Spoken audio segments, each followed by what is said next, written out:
Alright guys, let's go over the warm-ups first. So the first thing we're going to be doing is jumping jacks. We're going to be doing these for about 40 seconds. Go as hard or as slow as you would like for these. We're just trying to get our heart rate up and get that blood flowing throughout the body.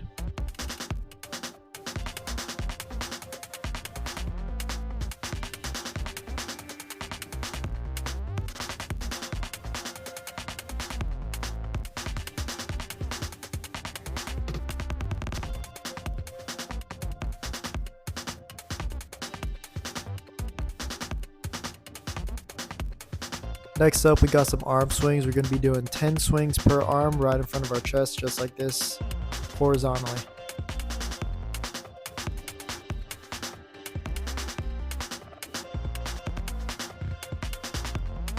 Next up, we're going to be doing some forward arm circles. We're going to be doing 10 reps per arm, whether you want to do this both arms at the same time or unilaterally.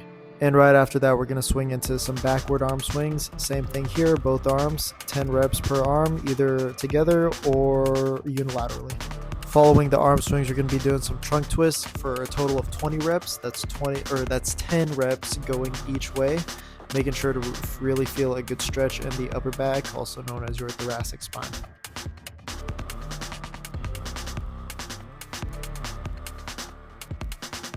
Next up, we're going to be doing some side bends. We're going to be doing 10 reps per side. Really feel a good stretch in the obliques and the abs, as well as the lats and the triceps here.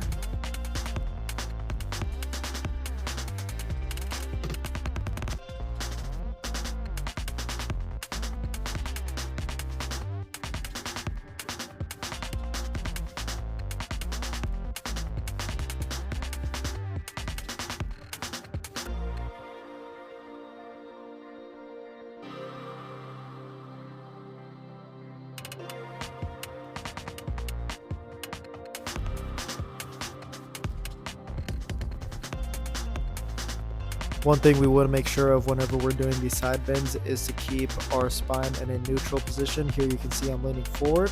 This is the wrong way to do this, and that's why I'm showing you guys this. We want to try to keep that shoulder in line with our spine, going straight down through the bottom of our feet, keeping the shoulders in line with our hips and our ankles down at the bottom of the floor. Next, we're going to be doing some knee hugs. We're going to be doing 10 reps per leg. Really feel a good stretch in the glutes and the hamstrings here.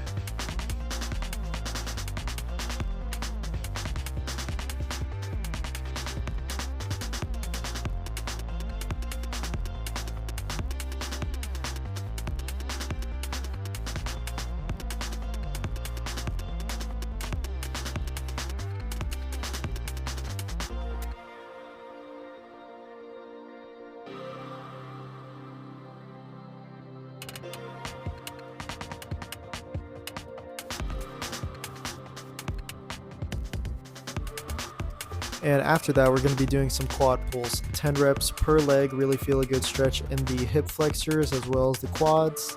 And we're also going to be reaching super high every single rep that we can really emphasize the stretch here.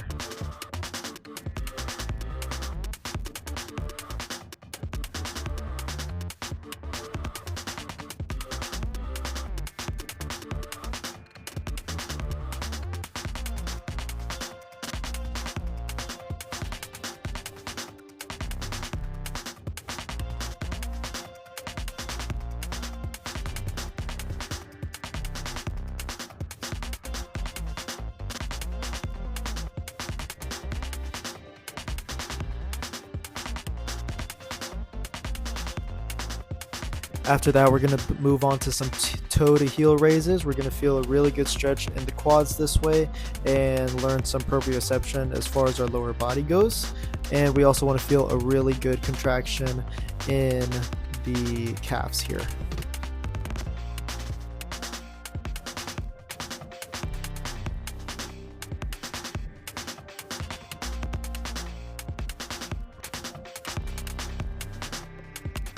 Next up, we got some leg swings. So for these, you want to be holding on to something right in front of you just for a little bit of assistance, and really let that swinging leg feel loose while you're swinging. We're going to be doing 10 reps each side on both legs.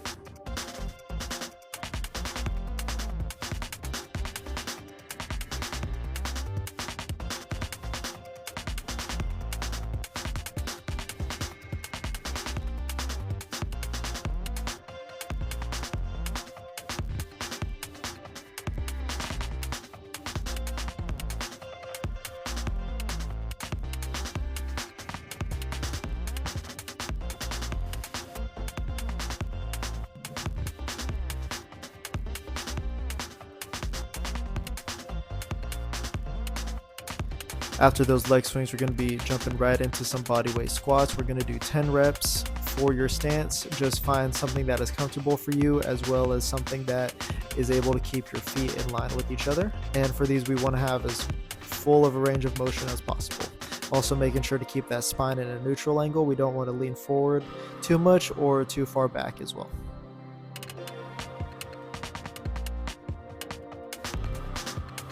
And after those squats, we're going to do some push-ups just to warm up the chest and the shoulders a little bit more, trying to keep a neutral angle with that spine and having some full range of motion with 90 degrees with our elbows at the bottom of each push-up and having our arms fully locked out at the top. If you need and your body weight is too much to deal with for a warm-up, that's okay. Just put your knees down on the ground, and then that should lighten the load.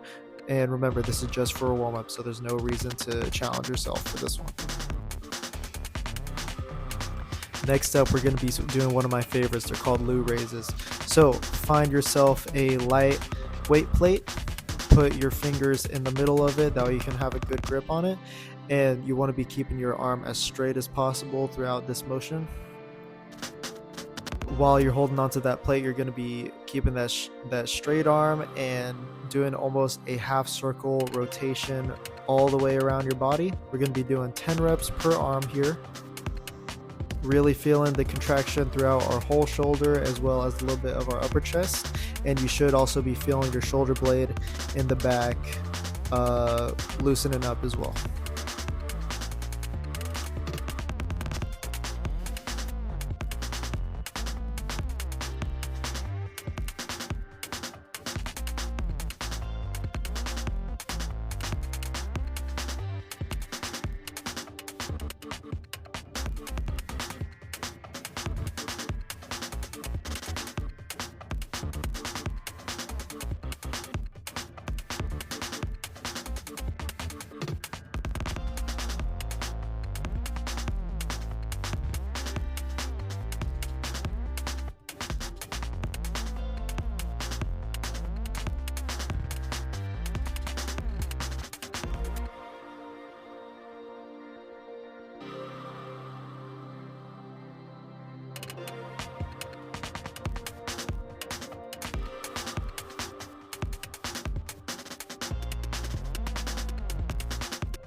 Next up, we're going to move to some calf raises. Now these, we want to really focus on having a good contraction at the very top of each rep.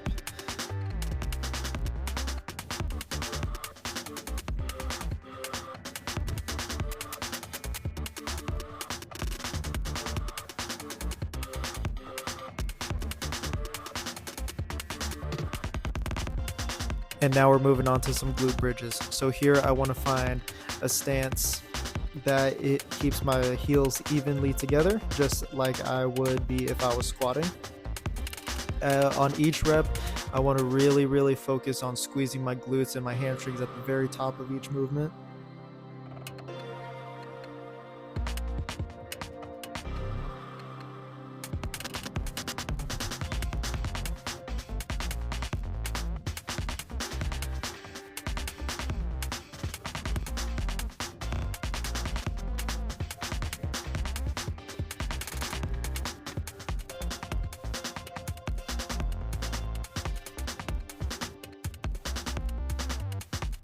And that's going to conclude our warm-up, guys. Now let's get into the real workout.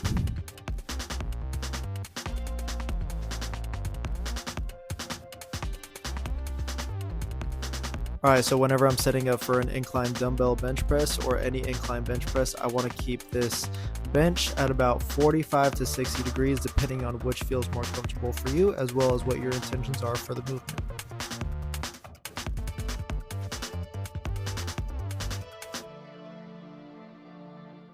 Whenever I set up, I want to bring those dumbbells up to my knees in order to safely get them over my head. I'm going to lay down. I'm going to bring one dumbbell up at a time, that I can maintain control over them whenever I'm descending onto the bench. Here you can see me flaring out my arms as well as bringing my arms really close to my chest. You can see that this is to show kind of what the wrong and the right way is. The way that we want to have our arms angled whenever we are doing a chest press or any kind of bench press is at about a 45-degree angle. Here you can see a little bit more what a flared elbow might look like compared to having your elbows too tucked into your torso here. So remember, we want to keep those arms or those elbows faced out at about 45 degrees from us in order to have the most efficient technique possible. And whenever I'm ready, I'm going to bring both dumbbells down accordingly to my knees and then safely put them down in front of me. For the flat dumbbell bench press, we are going to essentially bring the dumbbells up to our knees just like we did for the incline press, except we need to maintain a little bit more control whenever we come down to the bench just because it is a further distance. Here you can see me flaring out my elbows once again and tucking them in just to show you guys what the right and the wrong angles are. And here we're going to make sure that we keep a pronated grip on these dumbbells, as well as keeping our full fingers and thumbs around to maintain a strong grip. We are also going to make sure to do that for the incline dumbbell press as well.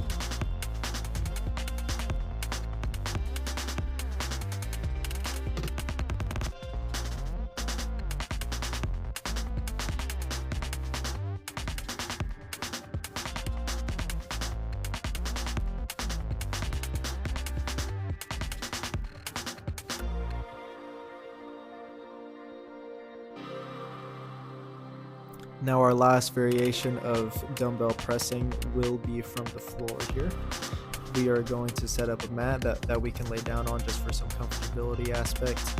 But to set up, I'm going to bring these dumbbells up to my knees just like I would for a regular bench press. And I'm also going to be keeping those elbows at about a 45-degree angle. I want to make sure to keep my full grip around those dumbbells, an overhand grip with my thumbs around as well. And I want to make sure that I am maintaining either a neutral or pronated grip on these dumbbells.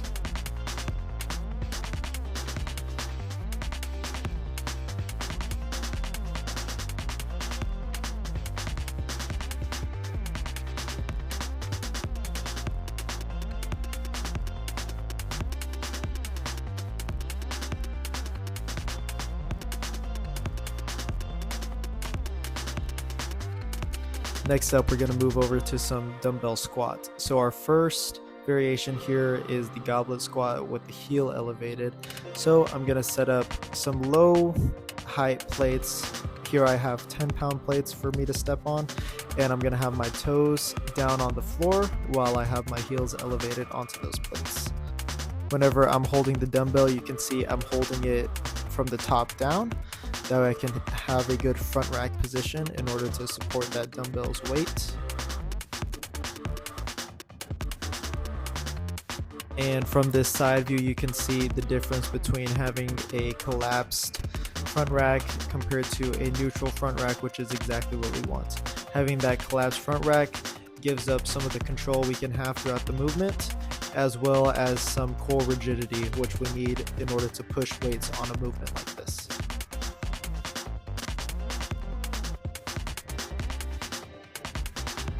Next up, we have the flat-footed goblet squat. So just like the heel elevated version, we are going to set up with a neutral spine here, strong front rack. However, instead of standing on plates now, we will be completely on the ground with our feet. Whenever we're setting up in this squat, we want to make sure that our heels and our feet are just about shoulder width, if not slightly further, just depending on what's comfortable for you. And we want to make sure to get as much range of motion as we possibly can.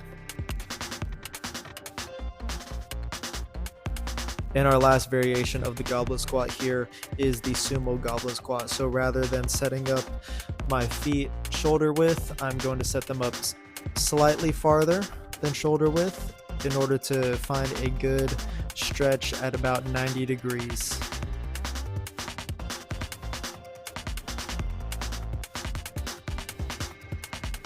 And just like the other goblet squat variations, we want to make sure to keep a neutral spine throughout each rep of these.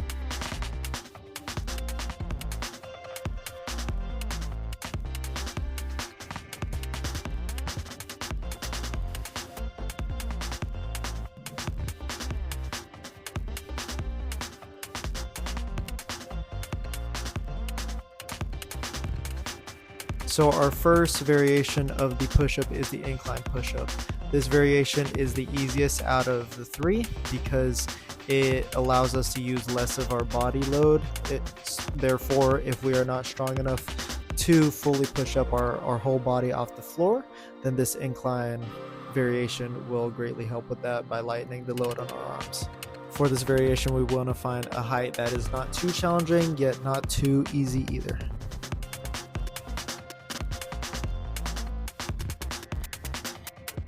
Next up, we have floor push-ups. These are our normal run-of-the-mill push-ups that most people would think about usually. And here we want to make sure to keep a neutral spine, having that spine almost perfectly parallel to the floor. We want to make sure to hit a 90-degree angle with our elbows at the bottom of each rep and have our elbows fully straightened out at the top of each rep. Here you can see me flaring out my elbows just to show you guys the wrong way. Just like we are bench pressing, we want to keep our elbows at about a 45-degree angle whenever we're doing push-ups. If necessary, you can go onto your knees just to make this movement a little bit easier.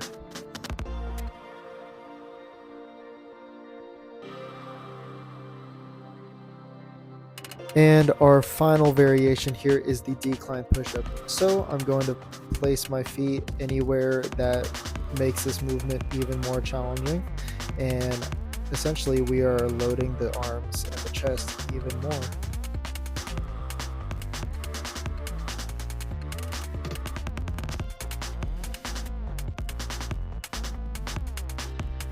Just like the other variations, we want to make sure to hit a 90-degree bend at the bottom of each rep and have a full lockout at the top of each rep.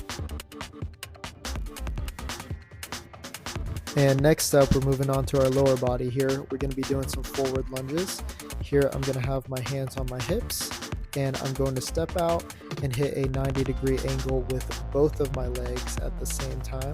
Think of placing all the load in the front half of your body, so the forward leg would be working here each time. We're going to be doing 10 reps on each side.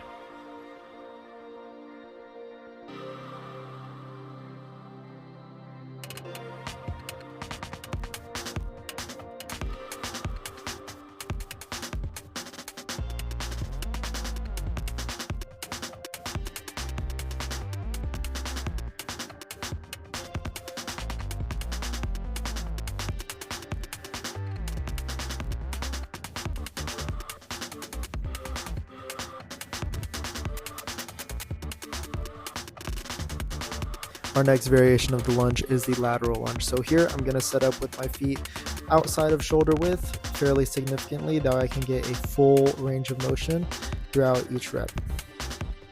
For these, I want to be making sure to keep my upper body straight up as much as possible. What I like to do is I think about keeping my chest facing forward as well as my chin facing forward. This way we can keep all the load in our quads.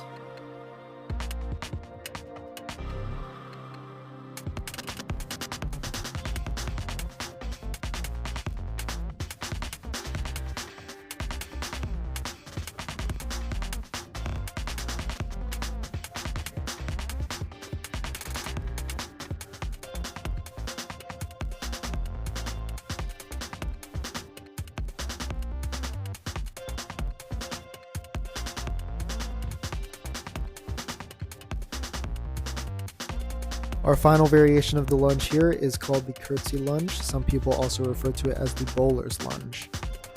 Here we're going to be doing 10 reps per side, and the way that we do these is by bringing your opposite foot to the opposite side. So here I'm bringing my right foot to my left side, and I'm going to be lunging as if I were bowing.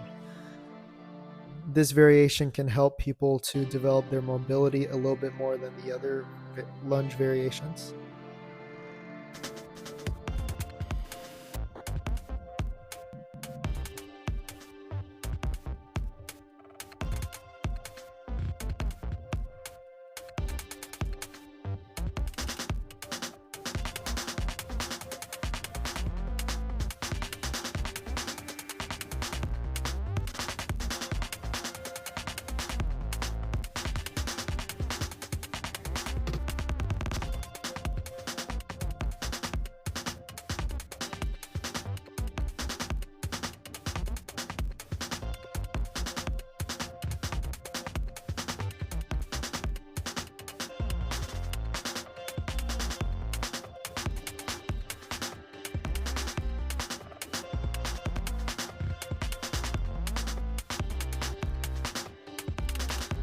Next up, we're going to be moving over to the barbell for the barbell shoulder press. So here, I just want to show you guys how exactly to set up. So we're going to be setting up the bar on a squat rack up to about shoulder height. I'm going to be grabbing that bar at about shoulder width or just outside of shoulder width. In this next clip, you'll see me measure it out a little bit better. I'm also going to be maintaining an overhand grip with my thumbs around the bar, as well as a pronated grip. Here you can see my hands are just outside of shoulder width. And one thing I want to add is that every single time I do a rep, I'm making sure to keep my elbows underneath the bar and in line with my wrist, so I can have a really strong base to press off of. So here now with some weight, you can see this first rep, I'm going to bring those elbows right underneath my wrist and press up.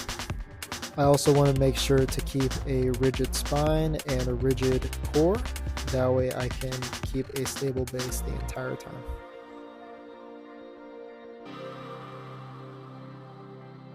We also want to make sure that we're pressing that bar into a straight line over us. We don't want to be kind of circling in front of us or pushing that bar too far behind our head.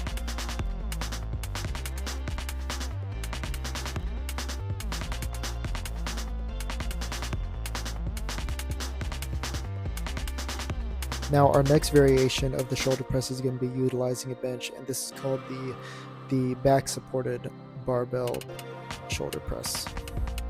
So after we set up our bench for that back support, we want to set up the bar on some safety racks. That way we can have that as a means of starting the movement.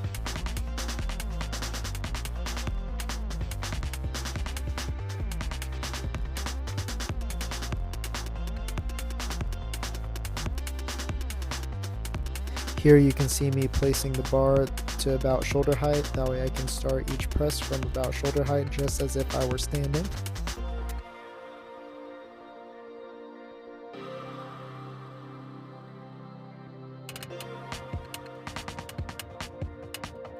And now we can get into the movement. So every time that I am pressing, I want to make sure to leave my back up against that bench. That way I don't have to necessarily worry about supporting it too much. Here I can focus more so on pressing, and through this method it is a lot easier to put more weight on the bar for each set and each rep.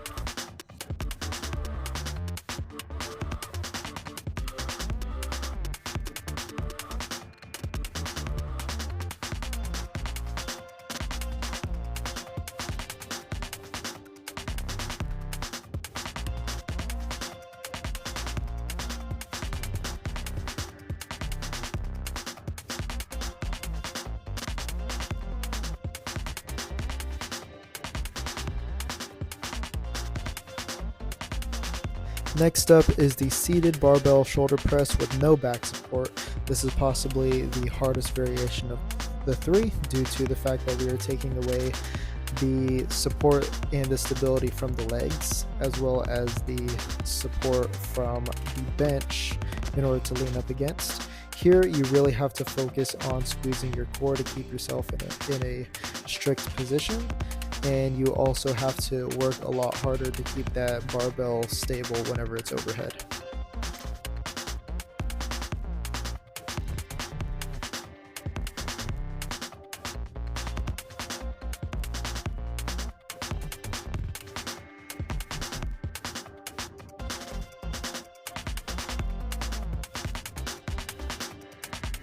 Now that we've completed our barbell shoulder press, let's set up for the back squat. So here we want to make sure to move these safety bars to around the bottom of our squat, just to make sure, just in case anything happens, we will have a safety point to drop this bar onto. Whenever I set up, I want to make sure to keep a strong base, which is the top of our back and our traps, as well as our rear delts and our upper thoracic. We want to make sure to keep those hands at just outside of shoulder length, which you can see here. And I want to make sure to keep a pronated and overhand grip over this bar.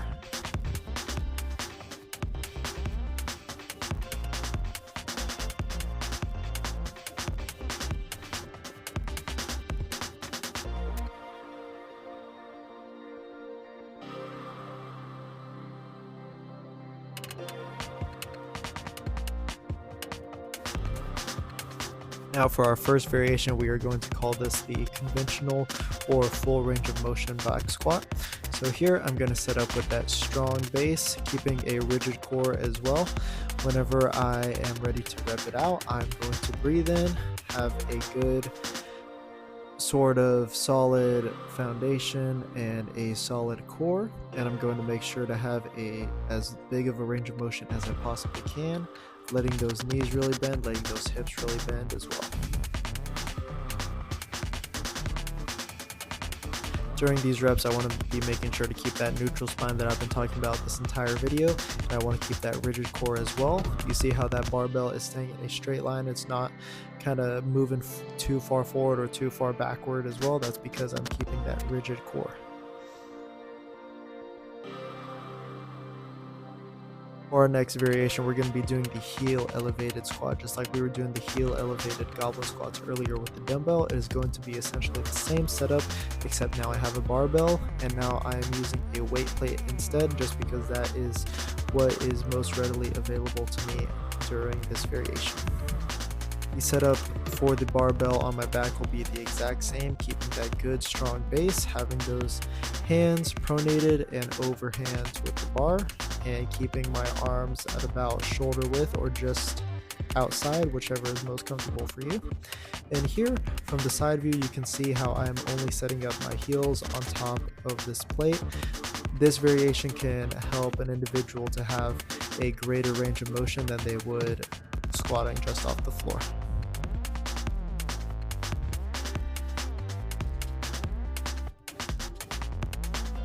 For our final variation, we are going to be doing a sumo squat. So instead of setting up with my feet at about shoulder width, I'm going to be setting up with my feet slightly outside, which you can see here is leading me to have only about 90 degrees range of motion for each of my knees. The setup for the back the bar on the back will be the exact same. And for each of these reps, I want to make sure to keep a strong, rigid core as well as a strong neutral position in my back in order to keep that bar moving in a straight line and keeping the load completely in my legs.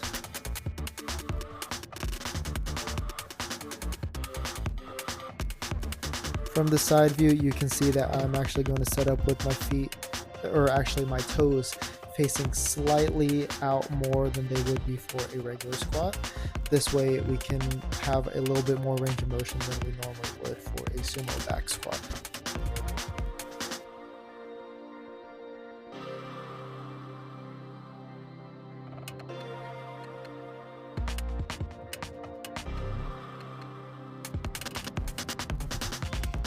Next up, we're going to be moving over to bent over barbell rows. So here you can see the setup. I am going to still have my hands in a pronated overhand grip, and I'm going to be setting up with my hands just outside of shoulder width here.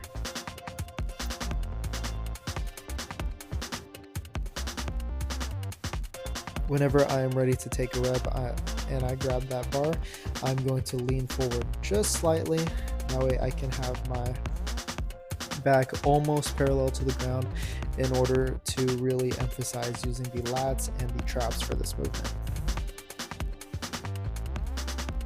Just as we were for back squats, we want to make sure to keep a neutral position in our spine whenever we are repping, and we also want to make sure to keep a nice rigid core as well in order to keep that bar from fighting against us too much.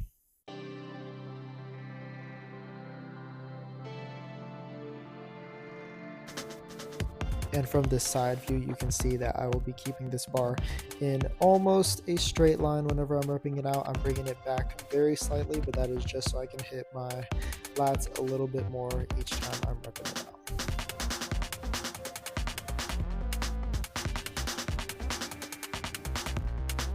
Our next variation of the bent over row is the supinated row. So this way, I'm going to be facing my palms out, as you can see me do there, almost as if I was going to curl the bar up, doing a bicep curl. However, the rest of the setup is going to be essentially the same, where I'm going to be leaning forward slightly. I'm going to keep a neutral position in my spine as well as a rigid core.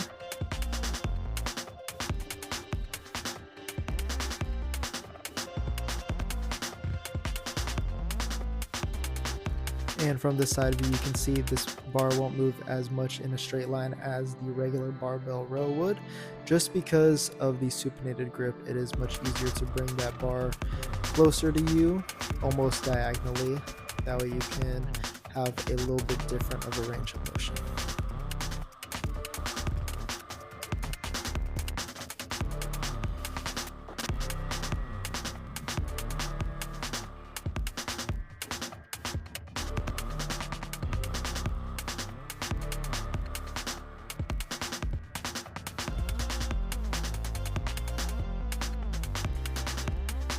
For our final variation, we're actually going to be setting up a landmine. So here you can see I got a grip that we would normally use for a lat pull down machine, but here we're going to be bringing it over to a bar with a landmine attachment. And here we are going to set up the same as far as my body goes with a rigid core and neutral spine leaning forward, but I'm going to be using this landmine variation to load slightly differently than I would for the normal barbell row.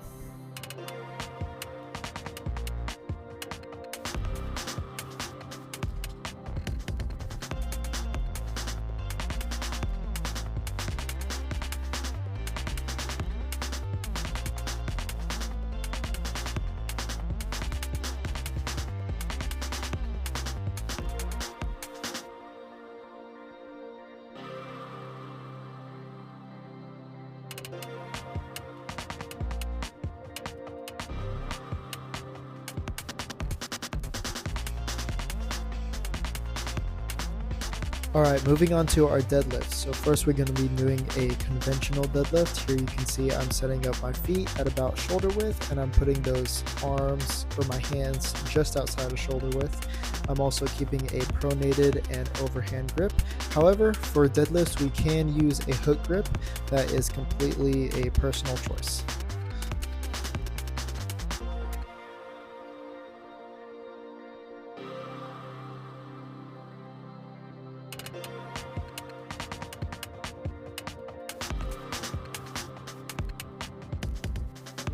For each of these reps, I want to be making sure to keep that strong neutral spine as well as that rigid core. And here you can also see the way I'm setting up my feet under the bar. I want to have this bar at about the mid-foot rather than keeping it too far away from me over the toes. And I also don't want to be driving that bar right into my shins either.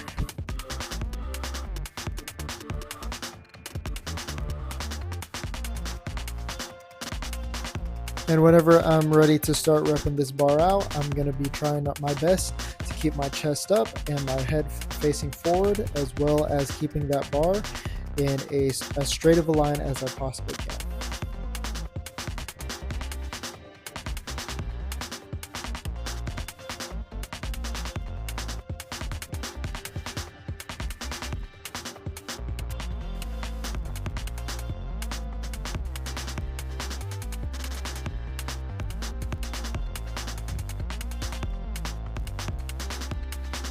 Our next variation is the Romanian deadlift. So I'm going to set up exactly the same as I would for a conventional deadlift. However, you can see here, I'm going to have my glutes and my hips slightly higher, that I can stretch out my glutes and my hamstrings a little bit more. And I'm going to be thinking about initiating this movement with my shoulders more so than my legs.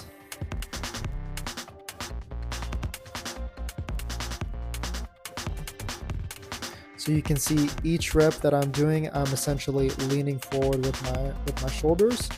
This way I can stretch out my hamstrings as well as use my hamstrings to actually contract the way up for each rep.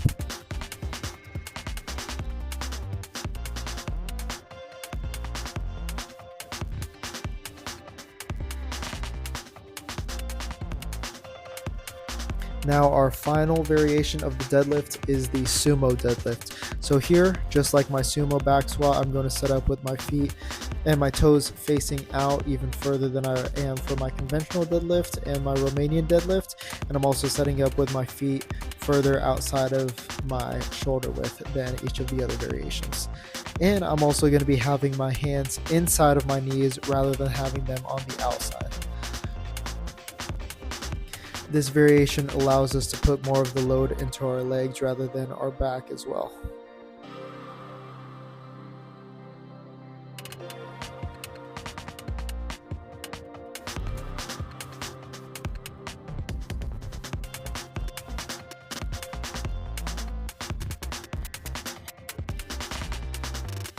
Our next movement are curls. So here I'm going over the different grips. Here we have a pronated, a supinated, and a neutral grip.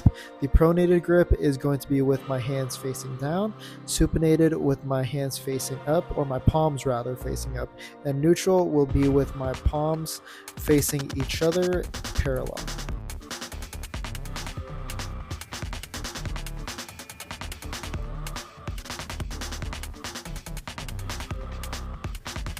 Here I am doing hammer curls. These will be done with an overhand grip with dumbbells and a neutral grip. This way we can target the long head of the bicep.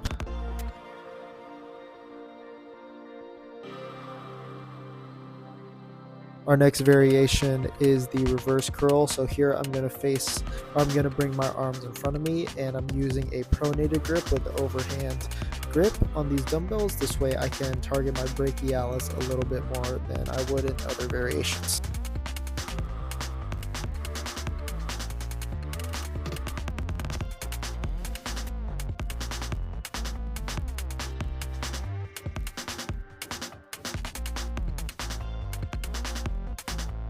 And our final variation is the supinated curl. So this way I'm going to be placing my arms in front of me and facing my palms out. That way I can have that supinated grip. I'm going to maintain an overhand grip on these dumbbells as well.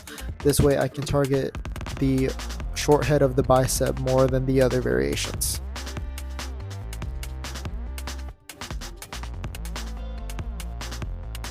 Next up, we will be doing pull-ups. So here I'm showing you the difference between supinated and pronated grips on a pull-up.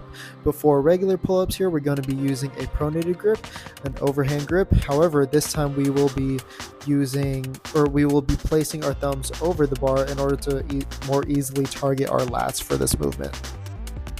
So here you can see I'm placing my hands outside of my shoulder width. However, for pull-ups, it is up to you, whatever feels the best for you for each rep. And now we're moving on to chin-ups. So now this variation, I will be using a supinated grip with those palms facing my body, or facing my face rather. Here we can target the biceps a little bit more than our regular old pull-ups. For this variation as well, we will be keeping our hands at about shoulder width. If it's possible for you to bring them in a little bit more, then that is fantastic.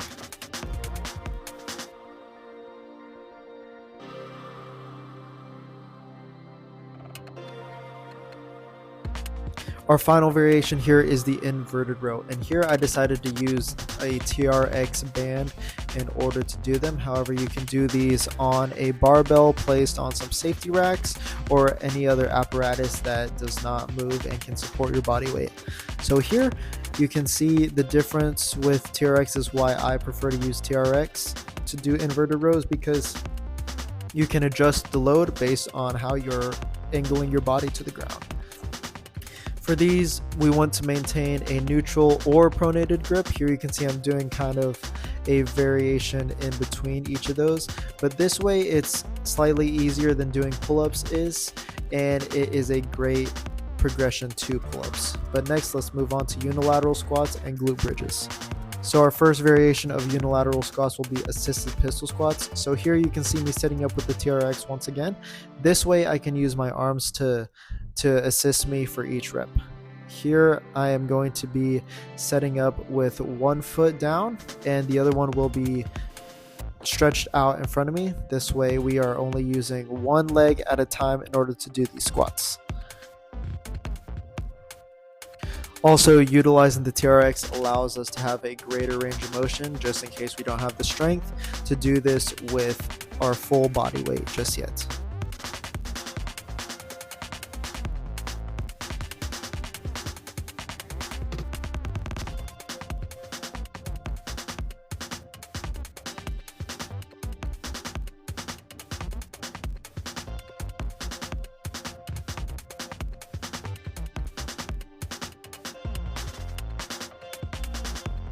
From this side angle, you can see how I am really getting a full range of motion, as well as using my arms to help me up each rep.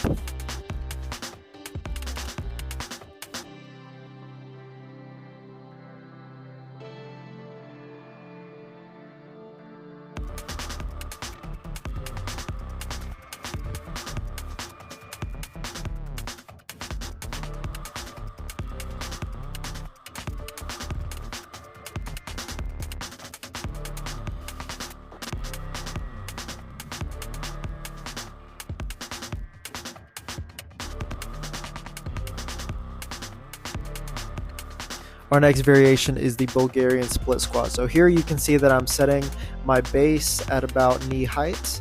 I'm going to set up with one foot onto that support system, and the way I'm going to set up for my load leg is I'm going to sit on that back leg and move my front leg or the load leg out straight, and this is how I can find the right stance for me. So whenever we're doing Bulgarian split squats, we want to essentially think about doing a lunge. However, this variation forces you to be a little bit more stable, and it allows for a greater load on your quad here. Here you can see the setup for my other leg will be the exact same. That support will be at about knee height. I'm going to sit on my back leg, stretch out my front leg, and this way I find my personal stance.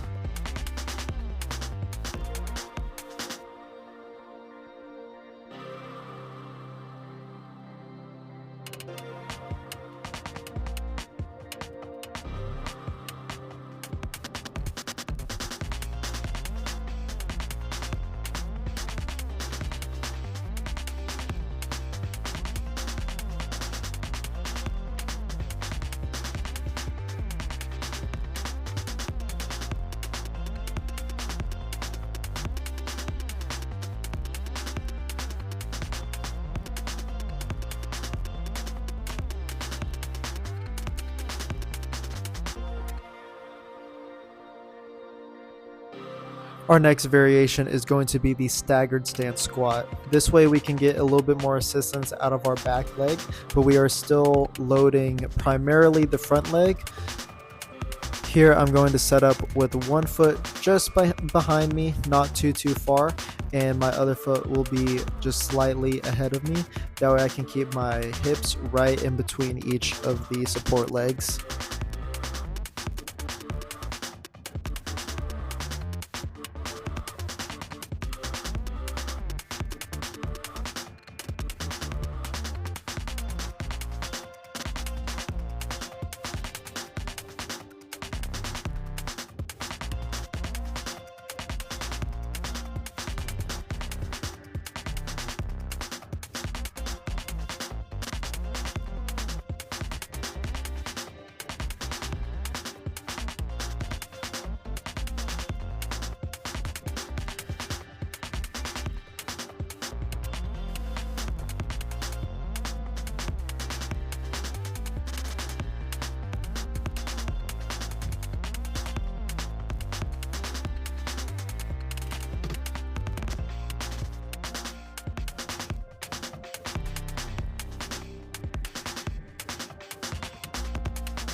Our next movement here is going to be the dumbbell glute bridge. So here I'll be setting up with my heels at about shoulder width, maybe just outside, and I'm going to be setting up with the dumbbell right on top of my hips. For this movement, I want to be thinking about driving my heels through the ground, keeping my shoulders down on the ground, and driving with my glutes and my hamstrings.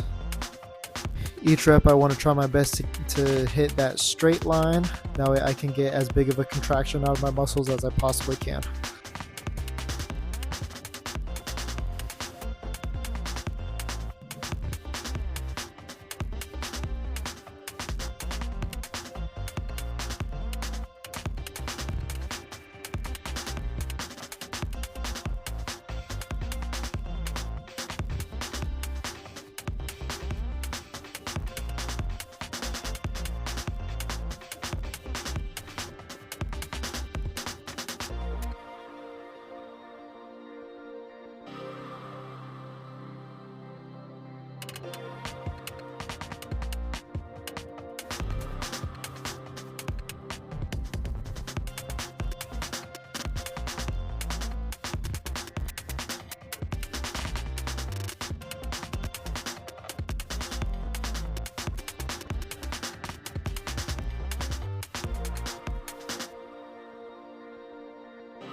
Our next variation here is the single leg glute bridge. So using the exact same mechanics as we were in the double leg glute bridge, we are just essentially going to be keeping one leg up, and we can load just the same and driving through one leg through the ground.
Our final variation of the glute bridge is going to be on the bench.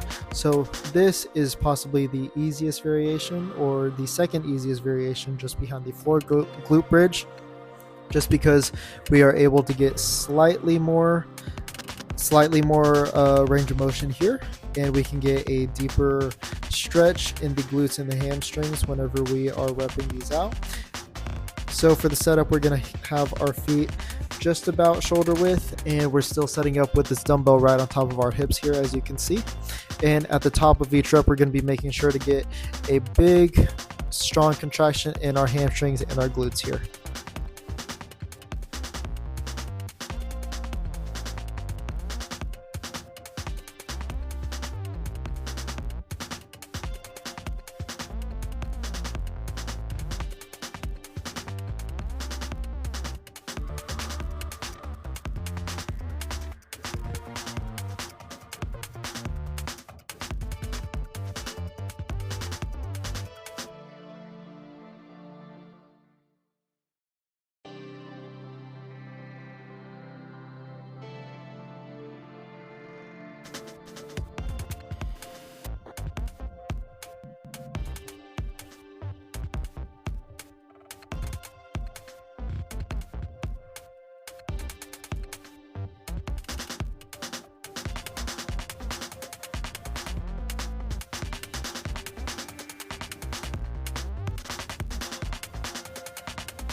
And now that we're done with our workout, we are going to end off with some cool downs. So here we have stretches. However, before we stretch, we want to make sure to get a light pace walking activity, such as walking on a treadmill at a slow pace, just to kind of bring our heart rate down.